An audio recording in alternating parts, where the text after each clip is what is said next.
Ben Thompson wasn't searching for treasure. He wasn't even cleaning his room, not really. He was just shoving old textbooks under his bed when his fingers brushed against something cold and smooth. It was a mini DVD tucked away in the dusty corner of an old wooden chest. The chest itself had been his grandfather's, its wood darkened with age, smelling vaguely of mothballs and forgotten things. Ben had seen countless DVDs in his life, but this one was different. It was unmarked, its surface an eerie, polished obsidian. Intrigued, Ben picked up the disc. It was cool to the touch, sending a slight shiver up his arm. He turned it over in his hand, his reflection staring back from its dark surface. It was like a miniature black hole swallowing the light of his room. A strange curiosity bubbled inside him. What secrets could this unassuming disc hold? And why was it tucked away so carefully in his grandfather's chest? Driven by an unseen force, Ben walked over to his computer. It was an old model, a relic passed down from his father, much like the wooden chest. He carefully slotted the mini DVD into the drive, the metal clicking with an almost inaudible sigh. The monitor flickered, the familiar blue screen replaced by a swirling vortex of colors. Ben leaned closer, his pulse quickening. What had he stumbled upon? As the colors coalesced, a single phrase materialized on the screen, sharp and clear against the swirling backdrop. Time tuners, it declared, the letters shimmering with an ethereal glow. Below it, a single button pulsed with a faint blue light. It simply read, "Begin." A shiver ran down Ben's spine. It was an invitation, a dare, a whisper from a world beyond his own. This was no ordinary DVD. This was something else, something far more extraordinary. Ben's father, a renowned historian and archaeologist, had vanished 5 years ago. He had been on an expedition, chasing whispers of a lost city, a civilization swallowed by the sands of time. Then, silence. No messages, no calls. Just an empty space where a larger-than-life presence had once been. The official story, the one that Ben's mother clung to, was that his father had been caught in a freak sandstorm. But Ben knew better. His father was meticulous, always prepared. He wouldn't be defeated by a predictable desert storm. And there was something else, a nagging feeling that there was more to the story. A feeling fueled by the late-night stories his father would tell, tales of ancient civilizations and forgotten technologies. His father had always been obsessed with the past, convinced that it held the key to the future. He had spent years researching ancient texts, poring over cryptic symbols and faded maps. He was searching for something big. He would call it his life's work, the culmination of his years of research. He was particularly fascinated by Atlantis, the mythical island civilization swallowed by the ocean. He believed it was more than just a legend. He had even invented something, a device he called the time tuner. He was always secretive about the details, but Ben knew it was important. He had overheard his father talking about bending time, accessing moments lost to history.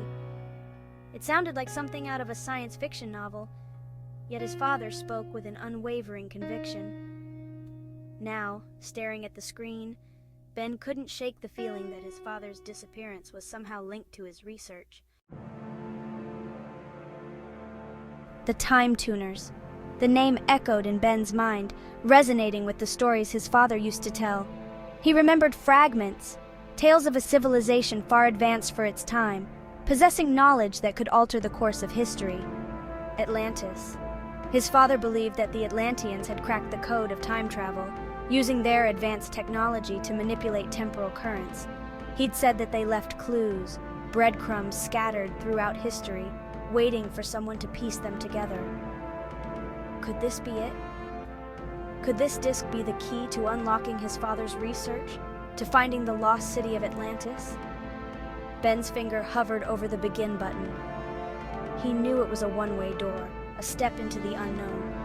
But something drew him in, a force stronger than his fear. He thought about his father, about his unwavering belief in the impossible. What if he was right? What if Atlantis wasn't just a myth? What if the time tuners were real? The possibilities were endless, terrifying, and exhilarating all at once. Taking a deep breath, Ben steeled his nerves. He had to know the truth. He had to find his father. His finger pressed down on the button. The monitor flared, bathing the room in an intense white light. Then, everything went dark. When Ben opened his eyes, he was no longer in his room. He found himself surrounded by towering trees, their leaves of vibrant emerald green, filtering sunlight onto the forest floor. The air was alive with the scent of pine and damp earth, a symphony of chirping insects and birdsong. He could hear the distant rush of water, a rhythmic pulse that seemed to vibrate in his chest. Standing up, his senses on high alert, he took in the unfamiliar surroundings. His computer was gone, replaced by a backpack slung across his shoulders. He unzipped it, finding provisions, water, dried food, a first aid kit. There was also a small handheld device that resembled a compass, only instead of north, it pointed towards a single pulsating blue dot, the time tuner. It fit snugly in his hand, its surface cool to the touch. He could feel a faint vibration emanating from it, a subtle hum that resonated with his heartbeat. He didn't know how, but he knew he had to follow the blue dot. It was his only lead, his only connection to his father. As he pushed through the undergrowth, he noticed strange symbols carved into the bark of the ancient trees. They were intricate, geometric patterns, unlike anything he had ever seen before. He pulled out his phone, snapping a picture, his mind racing. Could these be the clues his father had been searching for? The forest seemed to press in on him, a labyrinth of shadows and whispers. But amidst the uncertainty, Ben felt a strange sense of purpose. He wasn't just a boy who had stumbled upon his father's research. He was a piece of a larger puzzle, a thread in a tapestry woven across time. Days turned into nights, the forest canopy his only roof. The time tuner, his constant companion, guided him deeper into the heart of the wilderness. The blue dot pulsed with a steady rhythm, its light a beacon in the gathering darkness. He encountered remnants of ancient structures, crumbling ruins swallowed by the relentless embrace of nature. Stone archways, their surfaces etched with the same intricate symbols he'd seen on the trees, stood sentinel over overgrown paths.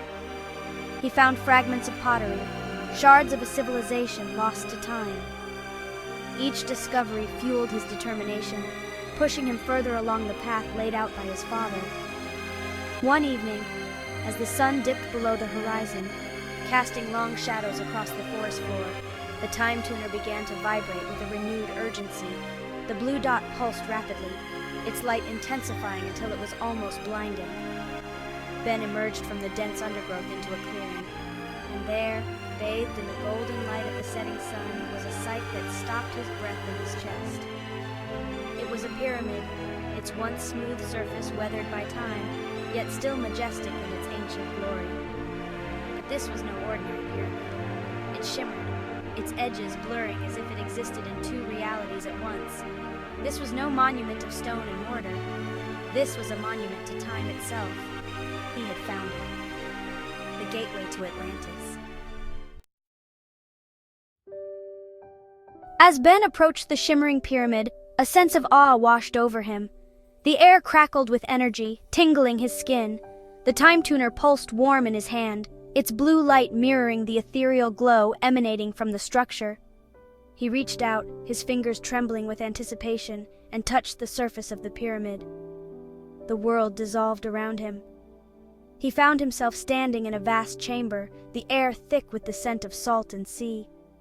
The walls were adorned with murals depicting a vibrant civilization, people with flowing robes and advanced technology that defied explanation. In the center of the chamber, a colossal crystal pulsed with an inner light, casting dancing shadows across the room. And standing before it, his back to Ben, was a figure he hadn't seen in 5 long years, his father. Ben's breath caught in his throat. He whispered, "Dad?" The figure turned, his face etched with a mixture of surprise and relief. He rushed towards Ben, pulling him into a tight embrace. "You came," his father breathed, his voice thick with emotion. "I knew you would find me." Ben stepped back, his mind a whirlwind of questions. "Dad, where are we? What is this place?" His father smiled, his eyes twinkling with the same sense of wonder that Ben felt. "We're in Atlantis, son," he said, his voice filled with awe. "And this," he gestured towards the pulsating crystal, "is just the beginning."